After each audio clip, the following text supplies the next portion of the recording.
Automated bar feeders have been around for more than 50 years. Bar feeders were once a real piece of innovation.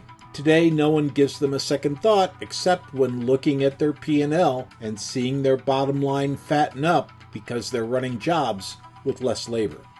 Start the bar feeder just before you go home, and it runs until it's out of stock. What's the difference between an automated bar feeder and a CNC machine tending robot? In essence, they do the same thing, but the robot does so much more. Like that bar feeder, the robot runs lights out manufacturing. Like that bar feeder, a robot cuts your labor costs while increasing productivity and throughput.